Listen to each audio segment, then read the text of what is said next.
Going on, ladies and gentlemen? Welcome to Complexx Conversations. I'm your host, the microphone messiah, Phillip, and I have a very special guest. I'm keeping the Coach's Lounge trend going with Justin Sturholm. How you doing, brother? All right. Quarantine sucks and not coaching anything, but other than that.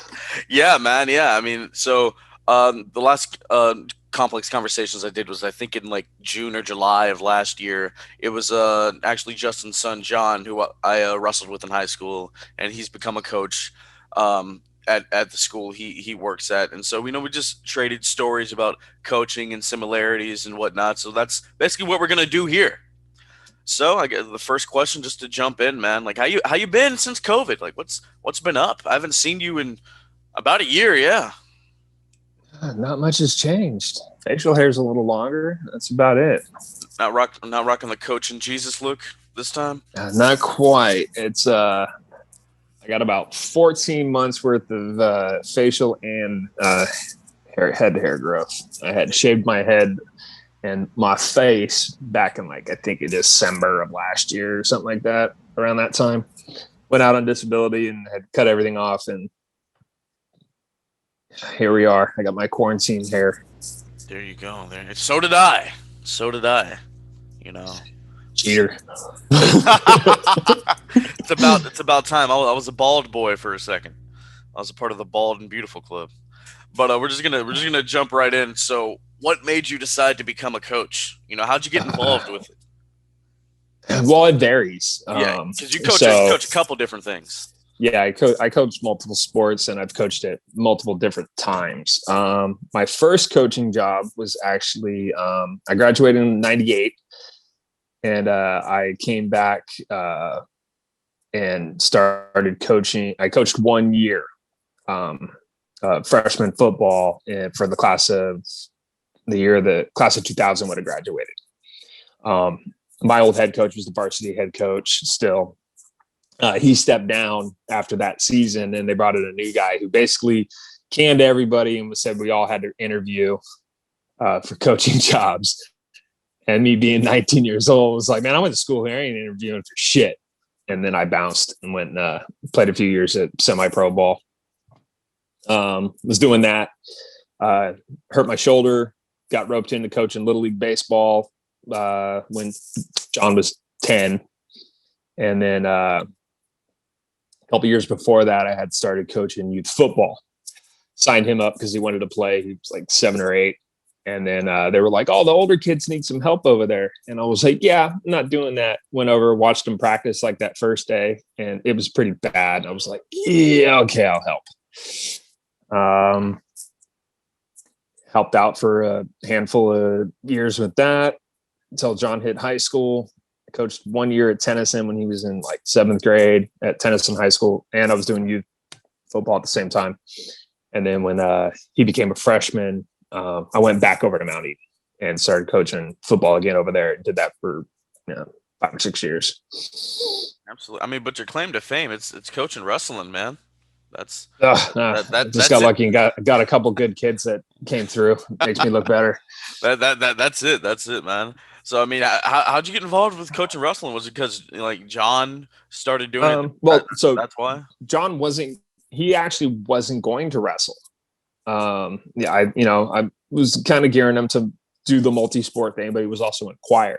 So he had a choice to make for baseball season. Was if he went and if he decided to do show choir again, which he did in middle school, then he wouldn't have the time to be able to play baseball. So when he finally decided that he was going to pick baseball over show choir, he was like, fuck it, I'll wrestle. I ain't got, I got to keep myself busy in the off season. So, keep my grades up, stay in shape type of thing. So he went out. I didn't help out at all his freshman year.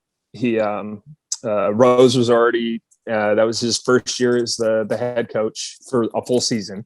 I think he took over the job the year before. And then he had another guy from SoCal. His name was Rudy. Good dude. Was helping him out. And then Rudy moved back to SoCal after that first season.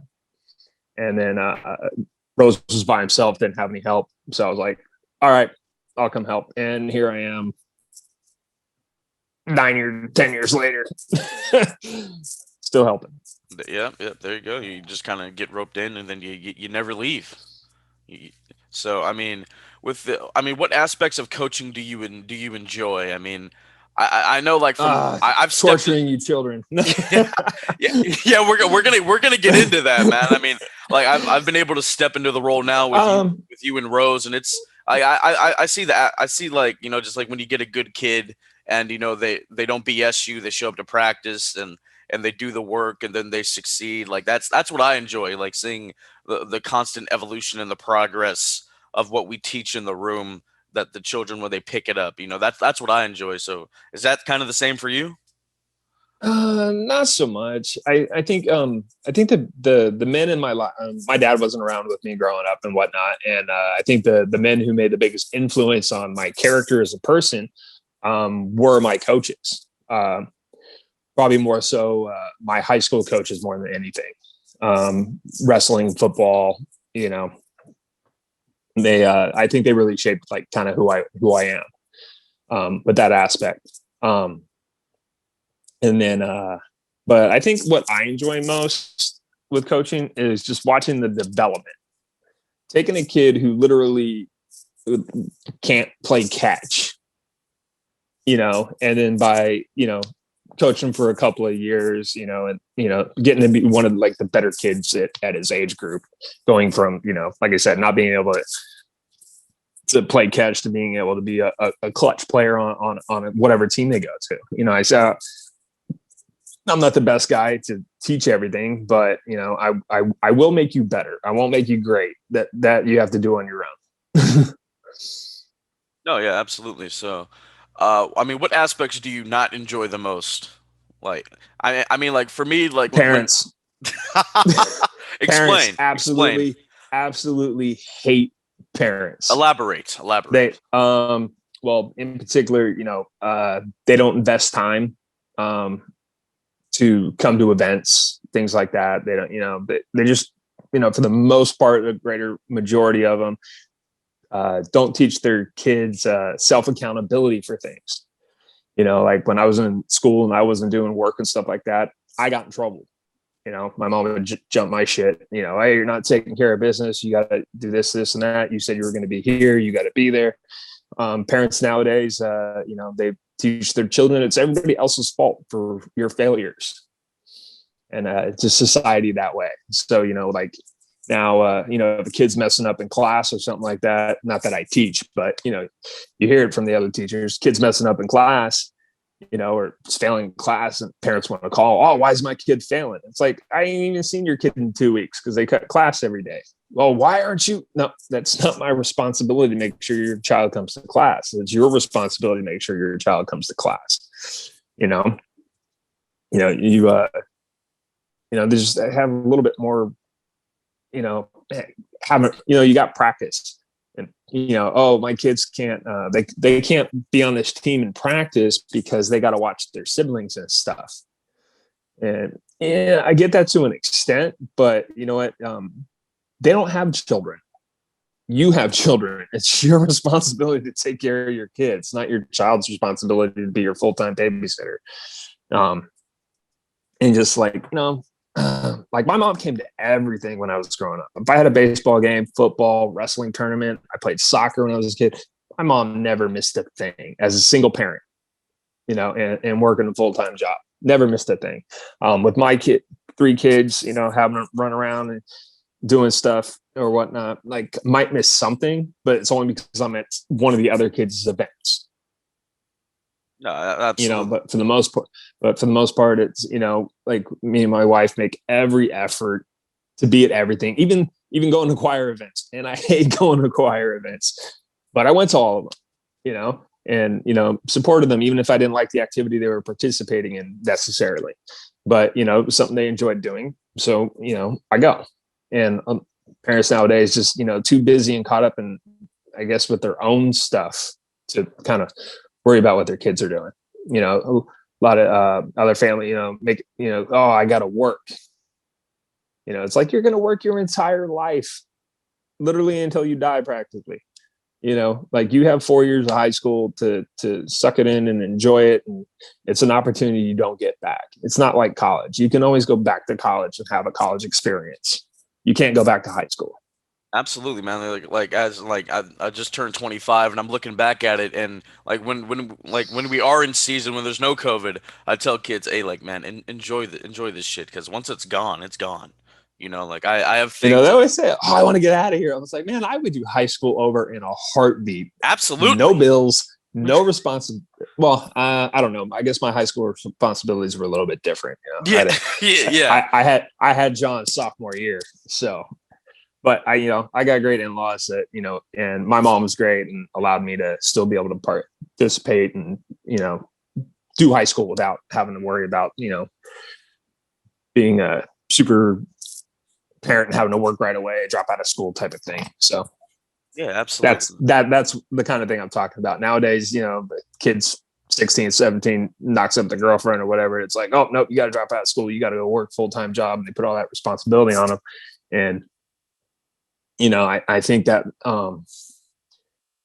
potentially can make you resentful of your kids, and losing that ability, where it's like, I got friends that, my kids are graduated college, and I got I got friends who got kids going into elementary school that I went to school with. So like I'm done and they're just starting, you know. Yeah, yeah. So But I mean, back to the parents thing. I think that's why I let you and Rose handle the parents. I'm not really a big fan of that.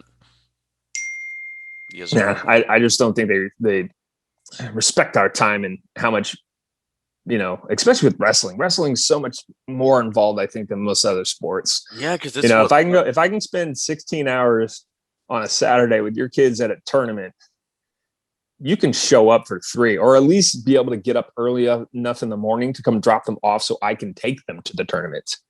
When I wrestled, one of my best friends was on the team, and his mom and my mom would drive kids to tournaments, and they'd go out and go shopping or something and come back later.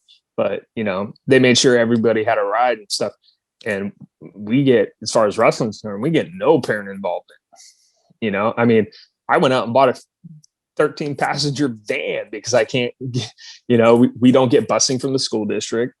And our team for a couple of years had a decent size. And, me and Rose can't take everybody in 6 car seats. Doesn't help. You don't drive. What? My car got stolen. Hold on. You still didn't have a license. What? Hey, we fixed all those problems since then. Okay. But tell you what, if you pay the back registration and get it fixed, I'll give you my Durango. My wife wants it gone anyways. It runs. It has an electrical issue that I haven't been able to find, but other than that, it runs fine. I mean, we'll talk about that off air. No, but shout out to you for buying the Sturholm mobile, man. The van came in clutch. It really did. Yeah, except you talked smack about it. The creeper shuttle. Oh man, I forgot. I forgot I even did that. Yeah, I was bored at work one day. That's why I registered. But I mean, going back to, you talked about the importance that your high school coaches had on you. So, what lessons or drills have you been able to take from that time period of your life and incorporate it into your coaching life? Well, I pretty much steal everything from them. I was a good enough athlete, not great, but comparable. I can. It's like I always say about wrestlers. I think wrestlers are better athletes than most other sports. They may not be as athletic. You got a kid who plays basketball and jump through the gym and might be a lot more athletic, but there's not a lot of like true basketball players. I'm talking the guys that are like 6'7", 6'8", that can go out and hit a baseball, legitly, play football or, stuff like that. I think like most wrestlers can pretty much roll in and do any sport and be competitive at it. And I don't know if there's a lot of other athletes that can do that from other sports that are like one-dimensional sport athletes. Like you have guys that play football and wrestle and stuff like that. But if you take just a guy who only wrestles, you can pretty much stick him in any sport, and I think he'll do okay. And if you have somebody who's one sport and something else, I think they struggle when they go somewhere else. Absolutely, man. Because I mean, wrestling's so versatile. There's speed. There's crazy feats of athleticism, strength, agility, vice versa. So I mean, And like you what? still need hand-eye coordination. It's not the same as hitting a baseball, but you still have to have hand-eye coordination. Absolutely, and you gotta be kind of quick up here, and a lot of our kids haven't been like that over the past couple of No, years. no, no, no, Yeah, they I, haven't. I I tell them like wrestling is human chess, man. Be the king or the queen, but not the pawn. So you gotta. That's why Rose does all these long drill days. So you have different things that you can go to. You know what I mean? Like, oh, the guillotine isn't working. Oh, let me try a Peterson or yada yada. You know what I mean? Like just think about what's up here if you actually use your brain. Yeah, and an entirely different type of coaching philosophy. Like with Rose is much more of a mat technician than what I was accustomed to, where it's if this doesn't work, go to this. If that doesn't work, go to this. And you're kind of thinking of it more like chess, where it's like 3 moves ahead. As good as my high school coach was, it was he wrestled like Rose as far as diversity of movements and stuff like that and move set, but it was him figuring out what each one of us were good at and basically drilling that to perfection. And then you could kind of do a few other things, but it's like if you get really good at one thing, you can get anybody with it. And then somebody has to figure out how to stop it. Like there was that kid from Castro Valley who had that great crunch cradle, and John almost got him, but it was like all I have to do is stop that move. If I can stop that move, then I can. But the question is, are you good enough to stop that move? So that's how my high school coach was with us. It was more you got once he found something that you were good at, it was like, okay, we're gonna drill that for you until you can till nobody can stop it. Absolutely, man. Like get your signature move, get your finishing move down, and then we'll be good to go. So I mean the 10-9-8s, was that your crazy creation or was that from your coach? No. That was from a coach. But like I said, I like pretty much everything I steal from what was done to me. Difference being is kids nowadays are way softer. I don't think they'd make it through my practice of when I was in high school. We run for 10 or 15 minutes or whatever. And it took me playing on Pokemon Go to figure out how much we had to run in high school. We ran a 5K every single day before the start of practice. School got out, practice, we went, got ready, and at like 3:30, practice didn't start till 4, so we had to be done with our run before practice started. And that didn't even count the running in the room, the 10-9-8s, and stuff like that. Where I've trimmed down the 10-9-8s to 4 exercises, right? One anaerobic, 1 legs, 1 midsection, 1 upper body. So, we kind of hit the whole aspect of it. When I was doing 10-9-8s, it was like 7 or 8 different things that we had to do.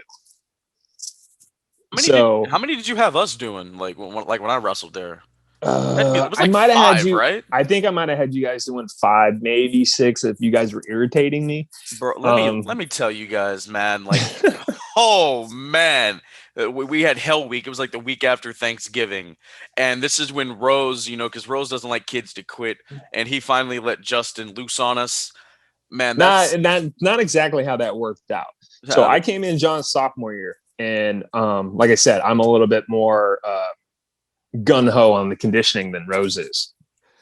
He's more the technician. I'm more of like a stamina coach. And so we have a very small program at our high school, as you know. And so he's always worried about kids quitting.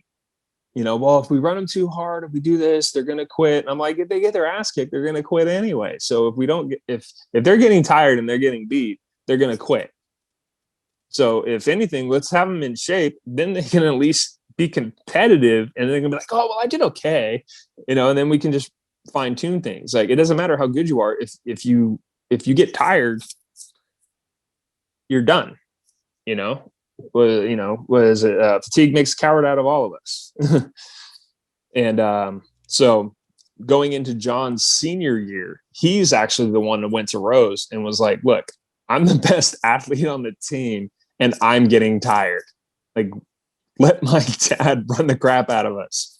And I think we kind of had a shift, we started getting some league John won a league championship his senior year, and we started every year, I think pretty much since. Anybody that we've had in the program for 4 years, for the most part, up until last year, we would have a league champ or a multi-time league champion, as long as they were in the program the whole time.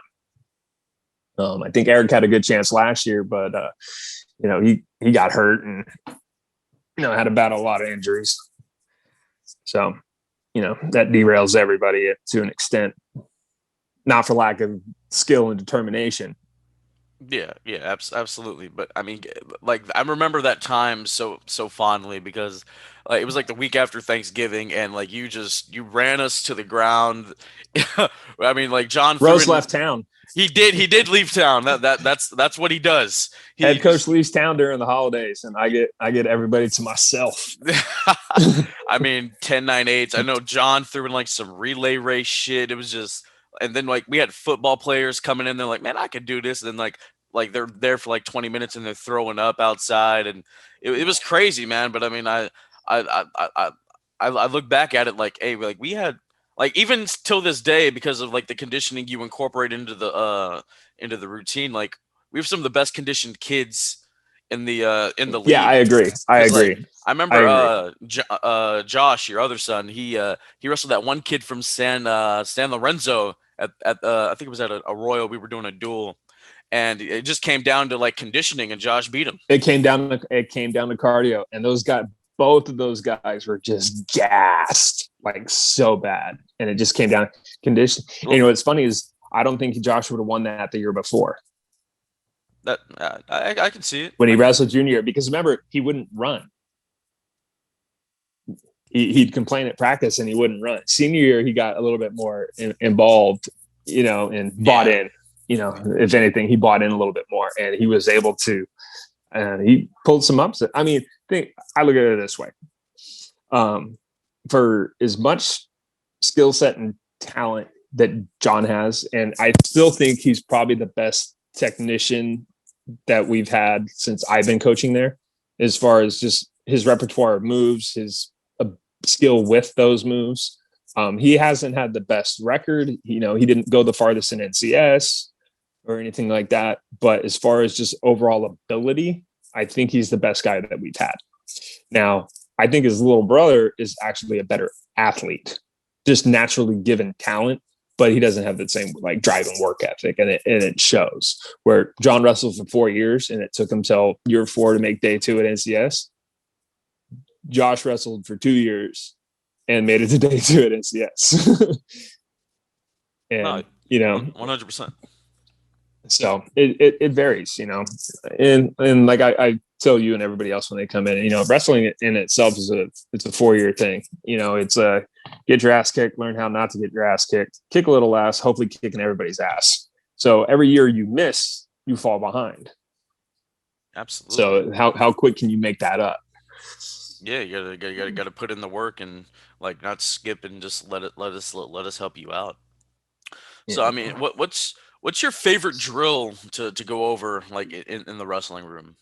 Crossface cradles. There it is. There it is. Explain to the people how you do it properly. Well, I mean, it varies from person to person, or I guess how you're taught. And most of the kids they want to run their forearm down on the chin, and yeah, it's uncomfortable, but it's not the same. You can push back against that and deal with it. I run mine more like a ridge hand. So I start at the like top knuckles here, and I drag the length of my forearm till I get my arm into position. And I run it right across your cheekbone and then across the bridge of your nose. And it hurts. It's very uncomfortable. Wrestling's an uncomfortable sport. So, do that. That thing does not feel good. Which is funny because after I graduated, I actually came back and with my coach, and when he was going to go over the cradles, he would actually call me and say, "Hey, can you come in and demo this?" So I started demoing it at my old high school years before I even coached there.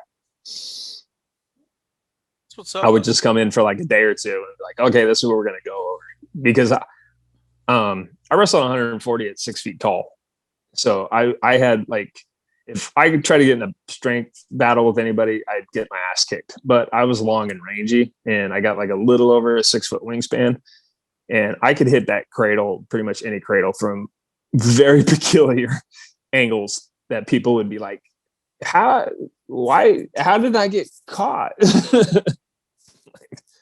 Yeah, I'm only good at one thing. Yeah, man. I mean, when you're good at a certain thing, we'll have like different guys demo it. Like Rose does the wings, you do the crossface cradle. Whenever John's in town, he'll come teach kids how to throw laterals and whatnot. Yeah. Maybe get on Dresden there to teach a master lock or something. Yeah. So, I mean, do you see a little bit of yourself in any of the kids you coach with all the different sports? We can go one by one. Mm, We can start with like baseball. You see a little bit of yourself in any of them?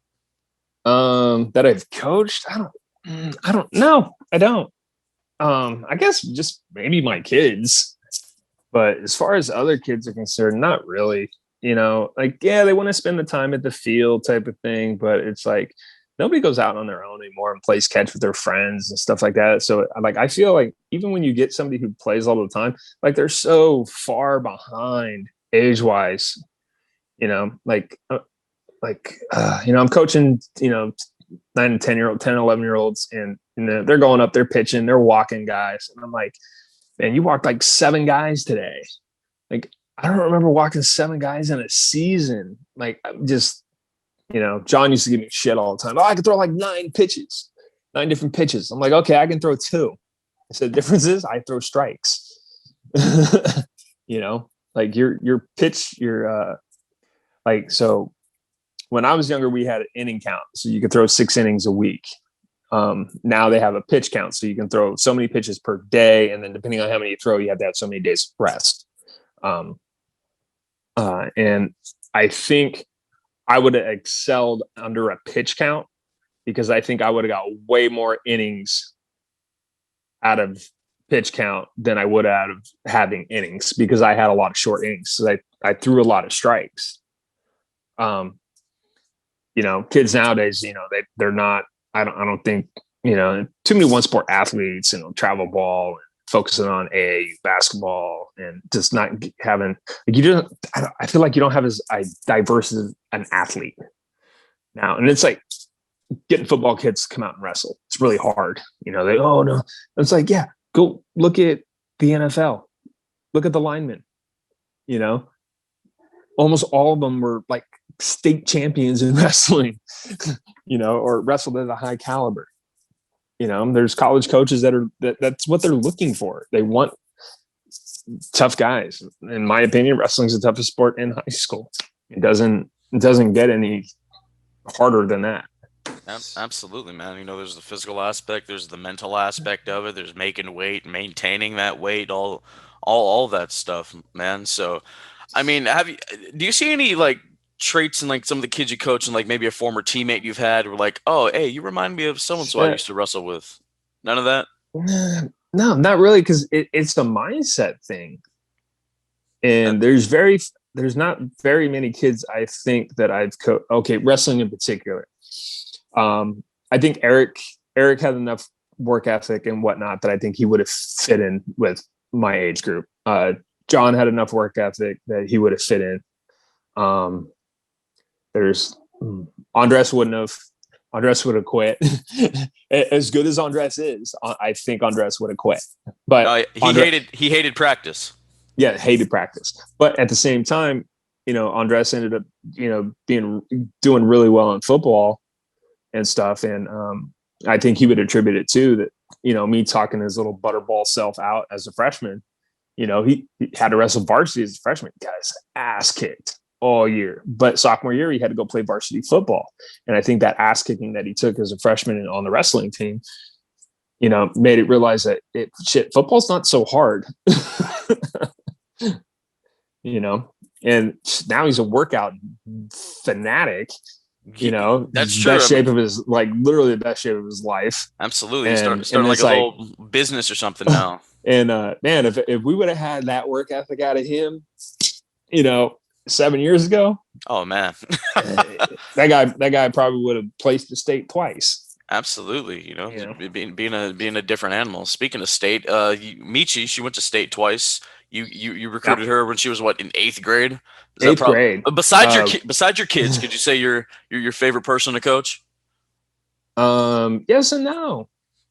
Okay. Every kid's different. You know, I like them all. I hate them all. You know what I mean? And and the thing is I think like with like Eric being a little bit more unique. Eric didn't have the team camaraderie that I think everybody else had until his senior year. Eric drove me nuts, absolutely nuts. Eric's I weird. found him. No, yeah, he's weird, but we're all weird in our own ways. That's true. Right? That's so, but like he was kind of annoying and shit like that, but he didn't really like it. I felt like he didn't bond with anybody in the room really until his senior year. And I was you being around me is you know, if you start hanging out with my kids and if you start hanging out with my kids, you start hanging out at my house. If you start hanging out at my house, you basically become family.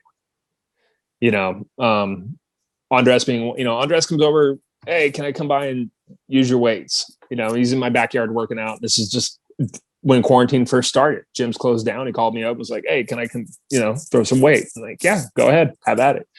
You know, I got a couple other, you know, yeah, Christian, Darren, Mike, you know, there's guys that like, if I need some furniture moved to my house, I could call and within a day, if not the same day, the next day, you know, they're willing to come over and help out with whatever's needed. You know, you come to my house, you eat like family. If you go out with my family, you eat like family. I don't, you know, I don't expect, you know, if we're going out to eat and you're with us, I'm not expecting that money back. You come, you order some food and eat. You know, nobody in the car starves. If I got to order something smaller, then so be it. That's what's up, man. That's what's up. That's another thing about the wrestling team, man. Like it's really a family atmosphere. Like we It's crack a on each different kind of bond. we crack on each other. You do it more than most. Yeah, um, I'm pretty brutal. yeah, I'm still feeling the effects of it all these years later. Yeah, well, But and yet you still come hang around. I still come back. I even got roped into coaching. You know, I enjoy the abuse, I guess. No, but I mean, like I tell kids, like wrestling, it's such a family atmosphere. Like the only people I still talk to from high school, I wrestled with. Like, John, I think John's the same way. yeah, yeah. I think he and I had that conversation on one of our podcasts. But yeah, man. So I mean, getting back to Michi, I mean, like she got super good at the end, man, and that's really a tribute to Rose, obviously, but mainly you because you worked with her the most. I mean, and she had this big fight feel about her when she went out and wrestled, especially when we got to NCS and she placed at state, which I've never seen you that happy. Well, she didn't place the state. Well, Well, I mean, not she placed at qualified when she qualified when for she state. went to state. My bad, but like I've And never she seen was you that injured. happy. She was injured both years that she qualified. She was hurt like pretty bad. Yeah.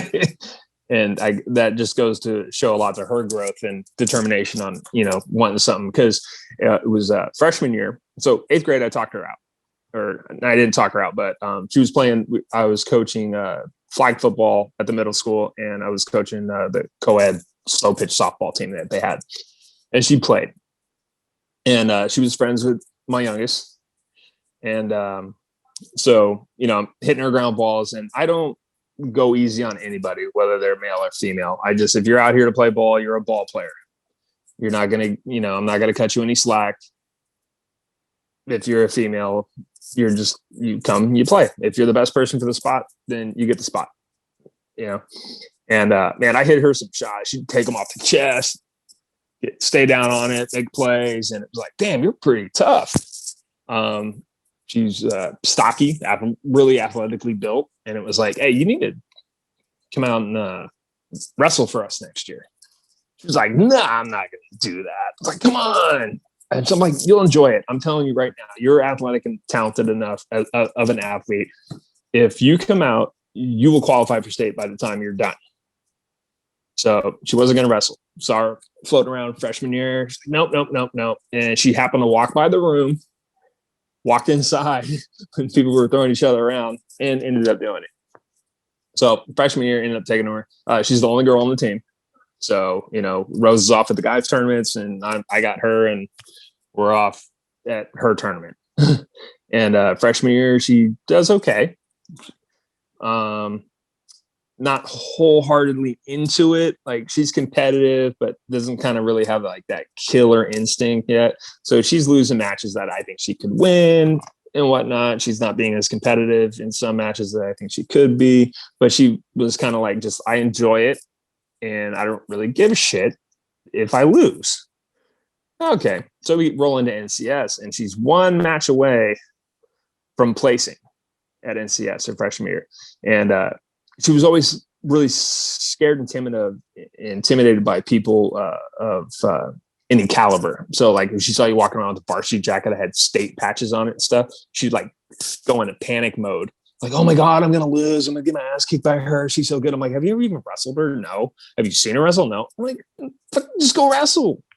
Go do what you do. So is that where you started like telling kids like who they're about to wrestle? Like, you didn't tell them what seed they were or anything like that? Yeah. So we go into the NCS tournament, and she in second round, she wins the first round match. Second round, she gets the 1 seed. And this is a same season multi-sport athlete, right? She ranked like number 5 or 6 in the state. She's also a varsity soccer player and a varsity basketball player. And she does all 3 sports at the same time. So I don't even know if she ever practices, because you figure when do you practice? Because you got games Tuesday, Thursday for one sport, probably Wednesday, Friday for the other one, and tournaments on Saturdays. So Michi goes out in that match, ends up losing the match, but puts that girl on her back like 3 or 4 times during the course of that match, and almost pulled the upset. And then when we get down, I'm like, hey, that's like the number 4 ranked girl in the state and the 1 seed for the tournament. She's like, why didn't you tell me? I'm like, because you wouldn't have gone out and wrestled like that. You would have wrestled scared. And when she doesn't wrestle scared, she wrestles really well. So she ends up getting eliminated right before the medal rounds. And she goes over in the corner and she cries like a good 20 or 30 minutes. She's never been upset over a loss. So, let her have her cry, come back over later. And she's like, coming into the sophomore season, was like, that's not going to happen again. Like, I'm going to place, so all of a sudden winning started to matter.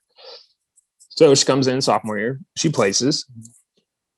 And then senior year, she ends up getting hurt, wrestles most of the season anyways. And then gets into the 3rd place match and goes out and dominates the girl who was seated higher than her. Ends up qualifying for state, goes to state, gets wrecked at state by the 1 seed. But the whole point was she made it. And then senior year, I was like, I'm not coming back to coach this year. She's like, what? No, you have to come back. I was like, no, I told you I'd get you state. Got you state. I'm done. So anyways, obviously I came back, and she ended up hurting her shoulder again. But this time she couldn't compete after she hurt it. So she ended up taking months off. And she got hurt in December? I think she got hurt in December. I think so. And then and she didn't wrestle again until league. So that was like 3 or 4 months off. And she still ended up getting a state. Got a couple colleges to, go tour that wanted her to come wrestle for them, And she did a year and then decided it wasn't for her. She's doing some other things now, but she's not going to college right now? No, she took the year off. Oh, okay. I didn't know she that. moved. Wow. She went for that 1 year. All the COVID shit happened, and then so she just didn't go back to school. And now she's living in a different state. She was going to sign up for, I think, a junior college there, and if they have a program, they do. If they don't, they don't. But she had the opportunity. She tried it. If it's not for her, it's not for her. Yeah. But you don't know. I mean, shit, you went to Texas and tried it. It wasn't for you.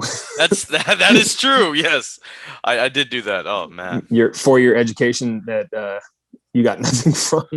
Oh man, yeah, we don't talk about those times, Justin. It's like some Trump college shit right there. No, it wasn't.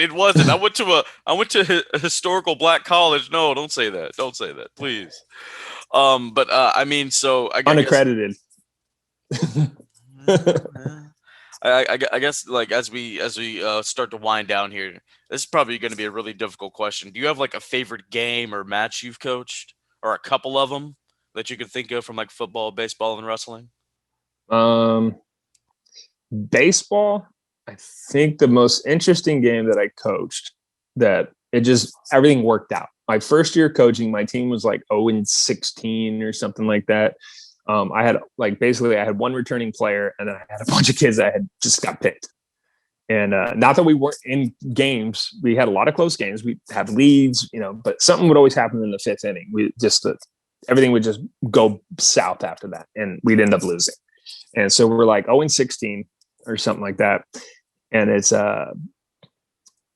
what is it? Baskin Robbins is doing their like 25-cent scoop day, right? So I have plans that I'm going to take the whole team out for ice cream after our game that day. Just coincidental. And it was on the same day. And we're playing an 11 and 12-year-old division, and I have a bunch of 10-year-olds and a 9-year-old on my team, which is like the core of my team. So I got this little 9-year-old up on the mound, and we actually win that game that day, which ended up costing the other team a clear playoff spot. Had they beat us, they would have won their league or whatever, and then they would have been in the TOCs.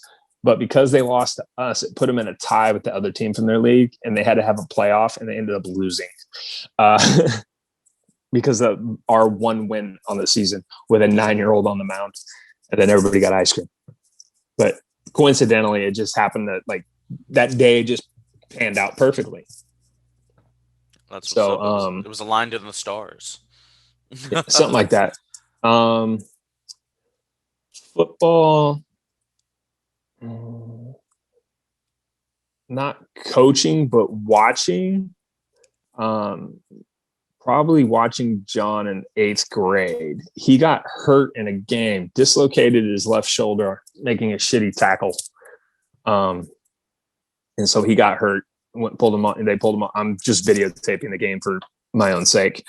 And so he gets pulled off. They take his pads off and stuff. And then the other quarterback goes in. The other quarterback gets hit from behind and gets hurt. And he's coming out of the game.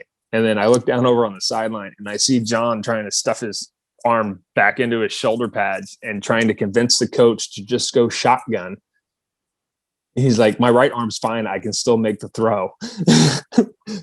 And, this is from like a 12-year-old kid, and I don't know, I guess a dumb, proud parent moment for me, I guess football wise. And then for wrestling, probably 2, or you know what? I'm gonna have to go with 3. I guess the 3 biggest things was Andres qualifying for state, and him not even having the match yet. There was a guy he struggled with all year who kept beating him 1-0, 1-0, 1-0, and we were watching the match, and Andres was going to have to wrestle the winner of that match, and it was between him and this other guy. And the other guy caught him and pinned him. And Andres, without even having wrestled the other kid before, turns to me and is like, I'm going to state. He hadn't even wrestled the qualifying match yet. It was just, I'm totally going to beat that dude. So for him to have, coming in as a little roly-poly guy, to have that type of confidence in the end of his senior year that like, oh, I got this. Michi qualifying for state was big. And then I think John getting the excitement that he had winning his first tournament his senior year. It was the last one before league, right? That was the El Camino. El Camino. Yeah. Well, because like his freshman year, I think he only won 3 matches. He won his first match of the season at a JV tournament, and then we didn't have they didn't really have JV tournaments, so he was wrestling at varsity tournaments like all freshman year. So, I think he like might have won a match at league, one during a dual meet, and one at this JV tournament at the start of the year. So he was like 3-17 or something like that. But, going from, and after that first win, he didn't win for like a month and a half. Like he was going in, getting 1 seeds, 2 seeds, and just getting his bell rung every weekend. He was just getting stomped. But by the end of the year, the same kids, you know, they weren't murking him in, you know, a minute. He'd be able to go 3 rounds. So seeing where he started and then finishing was I guess rewarding to watch. Absolutely. You know, it just happens to be my kid, but you know, but like, humble brag. humble brag. No, but I mean, like I said, you know, I get pretty attached to everybody I coach, and everybody ends up, you know, pretty much being like it. It's just becomes, even baseball kids, football kids, it just ends up becoming like one big extended family for me. You know, so if anybody needs anything, you know, if they call, need help with something, you know, if I'm available and I can help, I'll help. For sure. So I guess you could say that's your favorite thing about coaching, just the camaraderie of all the people, all the kids, big family atmosphere. Yeah, I mean, it just like I said, it just it's the closest thing you can get to playing without playing. So you still get that same type of, you know, I guess team aspect. It's just you have just a little bit more responsibility. Absolutely. There we go. Well, Justin, I'd like to thank you, man. I've appreciated the abuse over the years. I've appreciated the friendship since I've started coaching, even though, you know, you keep making fun of me for not making weight. You tell me whenever I'm hungry to eat a dick, all this other shit. Oh man, you gotta tell that story before we leave here. I just say it looks like you've been eating too many of them. Whoa, no, no, hit that story before we leave out of here, bro. All right. I can't believe I'm putting this on the internet. So, anyways, it was I want to say it was my senior year of high school. So we used to have our school colors are blue and gold. And we used to have what was called a blue gold scrimmage every year with the football team. So, you know, you have your 0 week where your season starts. And then the week before that, you have a scrimmage against another team. Well, the weekend before that, we would practice would get done on Friday. You know, we'd have a short practice on Friday. The coaches would basically go in and they would do a draft of everybody on the varsity team, maybe a couple of JV guys that they wanted to look at. And then they'd put them on the board. So, like, hey, you're quarterback 1, you're going here. Quarterback 2 goes over here. Okay, quarterback 2 gets the better running back, but quarterback 1 gets the better wide receiver. So, you know, they bounce out the team as equal as possible. We're playing both ways against each other and whatnot. So we come back Friday. We're all bringing our TVs from home and our Super Nintendos, Sega Genesis. That, you know, we're having Madden tournaments all late afternoon, evening, and whatnot. Coaches are barbecuing outside for us. There's a bunch of stuff ready for breakfast. So we would all sleep over at the school on Friday night for the scrimmage on Saturday. It was like just like a big sleepover for the team to have a bonding session, right? So some guys are in the gym playing basketball. So we end up sleeping in the gym or the wrestling room and whatnot. Everybody's just like got sleeping bags and they're passed out everywhere. I'm like cat walking by now. So you got one of the guys, he's making noise, and one of the coaches, and for the life of me, I can never remember the coach's name. I just can't. It was like he was there for like 1 year, and I just can never remember his name. But anyways, so one of our tight end DNs, Chuck, he's complaining, and coach is like, "Hey, everybody, shut the fuck up! You know, it's lights out. You guys are going to keep making noise. We'll take you outside. We'll make you run until the sun comes up. And then you can have your scrimmage all tired and shit." And Chuck's like, "Well, coach, I'm hungry." And he's like, "Eat a dick." And of course, you make that comment in a gym full of teenage guys, the whole thing just like everybody just lost it at that point. So it went from like being quiet and a couple guys making noise, you know, talking and whatever they're talking about, to like the entire gym is just like busting up laughing now. So that has forever been stuck in my brain.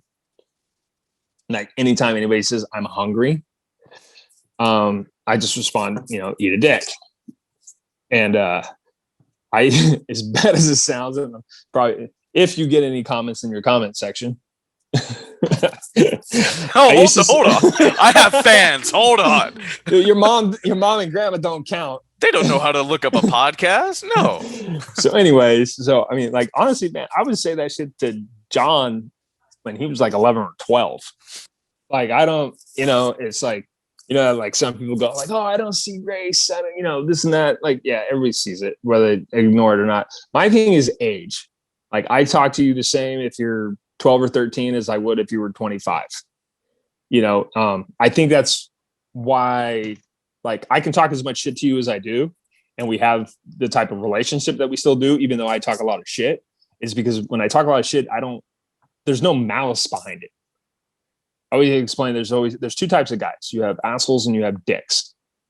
Your best friend that you have is most likely probably an asshole. And that's why you get along so well together. But nobody wants to hang out with the guy who's a dick. I explained that to somebody like last week. I remember you told me that, and I was like, look, there's a difference, guys. Yeah, because the dick is the guy everybody's like, why the fuck do you invite him? Absolutely, Tyner. He can be. Yeah, man. But that's the difference. Like when Sean, when Tyner talks shit, he does it to like cut and like, be mean about it. Where like I'm doing it just because. But at the same time, you talk shit to me, and I don't get upset with it. Like it's part of the banter, And absolutely. And with yours, there's like such a maybe a charm behind it or something to where you can't get mad. You're just like, okay, you got me. All right. Yeah, it's like you put your foot in your own mouth, and I just call attention to it. Yeah. But yeah, so like I said, your commenters might say, "Man, how are you going to tell your kid at 12 to eat a dick?" And I was like, it's not meant seriously. Obviously, you idiot trolls. It's funny because like it's just like But what's funny now is, so he goes off to college, and obviously this has been a running thing for like 7-8 years. So now, with wrestling, I don't, I'll tell the story. I'll explain my thought process behind it, but I typically don't say it anymore. I just be like, we don't say the H word. What's the H word? Hungry. You don't say you're hungry. Why? And here's the story behind it. And then everybody like, oh, okay. So anytime he goes, man, I'm hungry. You don't have to say it because everybody understands the story and they just start laughing about it. And then everybody's like, oh, damn it. Like, okay.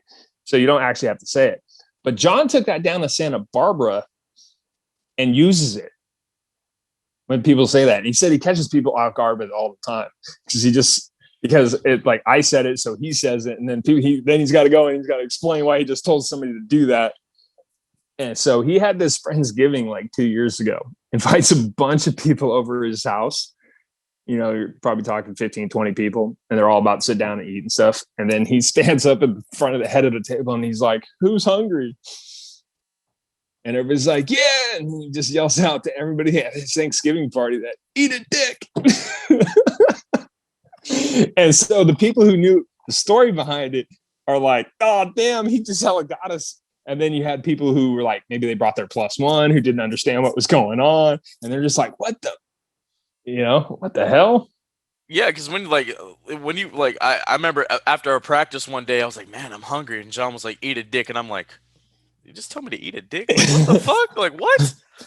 But so I mean, it's funny, and like you said, like when we get a new kid that says they're hungry, the rest of the team just kind of snickers with each other. So it's become it's more of an inside joke now. Yeah, absolutely. It's not something that like actually gets like spoken out loud. It's just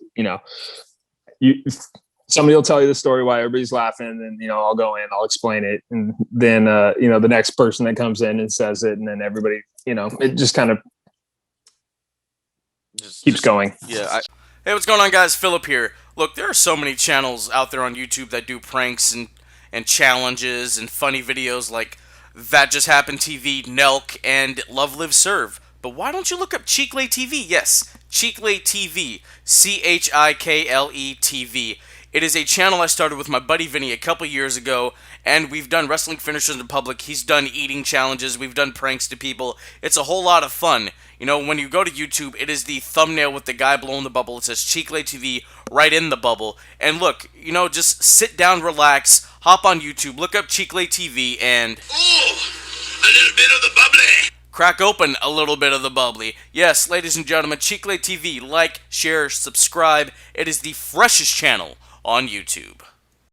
We're bad at my job. Oh God. Oh God. Yeah. Oh man. But I mean, we all get along, and the whole crew, male, female, we just all talk shit to each other like the entire night. Like it's a great time. That's what's up. I haven't been at work in a year though, so they're like, oh, we miss you, and I'm like, yeah, because I ain't got nobody talking shit. At least not as good as I do. Yeah, I mean, you're pretty good at it, man. Like you could be a stand-up comic, just like No, I couldn't walk through the crowd. No, I could not be a stand-up comic. Why not? It's scripted. I mean, you could like no, you could be like no. You could be a freestyle stand-up comic. If now you know when they go freestyle like on the hecklers, yeah, that would be more my thing. Yeah, that's what I'm saying. I could totally turn and dig in on somebody who was like heckling and try to roast them, but to go up there and have like actual planned jokes. No, I mean, like for you, just like walk through the crowd, hold up a mic, like, oh, look at this guy, and then just kind of get on him or something like that. Possibly, maybe. I guess that was. I don't know. People would be trying to fight me and shit after the show. I mean, you had that amateur fight. You know what's up. Oh man, Justin, this has been fun, man. Thank you so much for doing this. I hope to get back to the real world and the coaching world with you sometime in the near future. Well, they state requirements just changed today. Oh, okay. So at least for some outdoor contact sports. So like football, water polo, and soccer are all being able to move up based on. So before, football was an orange tier sport, and we're in purple tier right now, but we're just about to hit red tier. Just about to hit red tier. So now they're saying you can start in purple sport as an orange sport, like football can start in purple if the county daily rate average is below 14. Alameda County happens to be at 12.2. Or 12.6. So technically football can start practicing and playing, but they have to do weekly tests. And they have to, you have to have a 24-hour, at least 24 hours. You have to, before the contest, so basically you come in on Monday, everybody gets tested, get results back on Thursday, so you can play on Friday.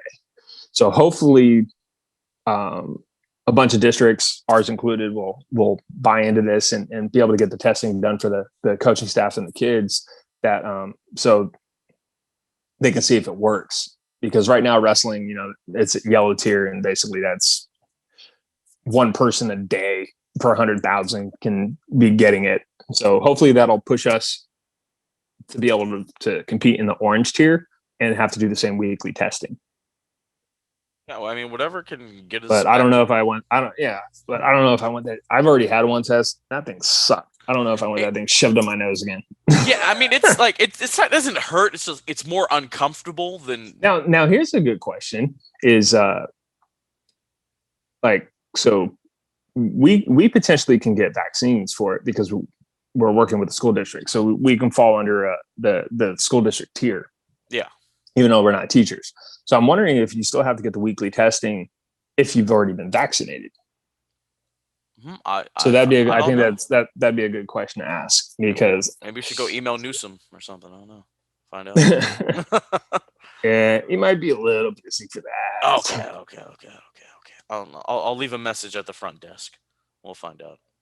But yeah, man, I mean, like, just whatever we need to do to get back to normalization, whatever normal's going to be. Yeah, like, keep your asses home. Stop traveling on the damn holidays. They keep screwing shit up for everybody. That's true, man. Because I've been bored. Like, damn, like I like usually, usually we'd be like getting ready for like NCS or something right now. Yeah. Yeah, it's just irritating to get online and stuff. Listen to people. I got family in other states. I belong to different group chats for like wrestling and stuff. And they're like, oh, well, we're competing in so-and-so state and California sucks because and it's like, dude, you realize your population of your entire state is like San Francisco, and it's spread out over the like the whole state. Like you can't compare California demographics to the rest of the country. Like our state makes up the same population density of like 26 states combined.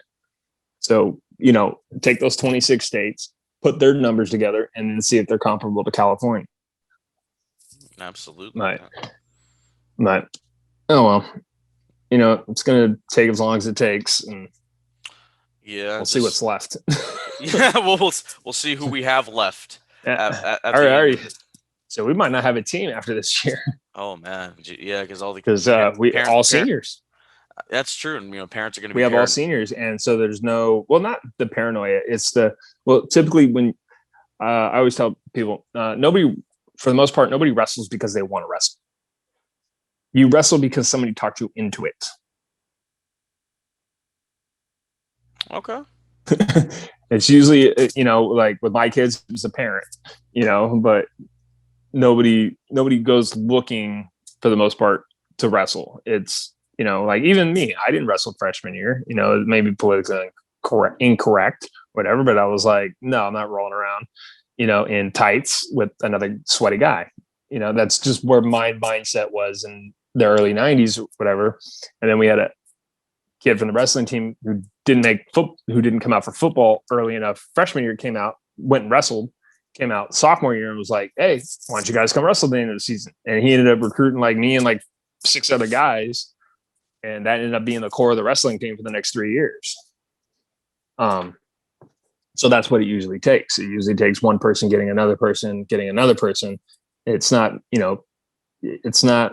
especially in the Bay Area, it's not like Bakersfield or something like that, where like, we don't have a shit ton of youth programs that are supported, like, youth football, basketball, baseball. We don't have wrestling programs like that out here, or as much. It's not as like high profile. Yeah, so absolutely. It's when you live out in the middle of nowhere, you're trying to find things to do. when you live in the hub of everything's here, you're not looking for as much things to do. Absolutely, got other ish going on. Well, Justin, I'd like to thank you for doing this. Hasn't been too bad, I know you thought this was going to be a total waste of your time, but we had a good time, right? Yeah, can we say that? Not wasted. I sit around and play video games all day right now. There you go. You're not wasting my time. You give me something to do. There we go. Absolutely. Well, thank you, man. Thank you so much. Appreciate it. So when are you going to stop hoarding that belt? What do you mean? Have you seen it? Look at this thing, right? I mean, obviously you own the company because you're the permanent champion. No, I'm not. I just won it back, actually. But it's never left your house. Well, yeah, because of COVID. Well, I mean, I've known you longer than that. Well, no. People really think I just put no. That's not what happens here. I'm not that kind of promoter. Jesus. Oh man. Well, Justin, thank you so much, man. I forgot I was supposed to roast you about something today when you did that podcast with John. You were talking smack about me. I was not talking smack. Hold on. You were talking. I'm gonna have to go back and re-listen to that. We might have to do a part 2 of this so I can respond to those false accusations against my character. Whoa! I don't even remember. I don't even remember what I said. I don't think I roasted or said anything negative. I was just like, oh yeah, your dad jokes around. No, it was just some misinformation. Oh, you were blaming me for something, and it was like, no, that is not what happened. I don't remember. I really don't. But I guess this is it. Thank you so much. All right, who's up next, Rose? Yes, Big Todd, big man, big little man. Yes, sir.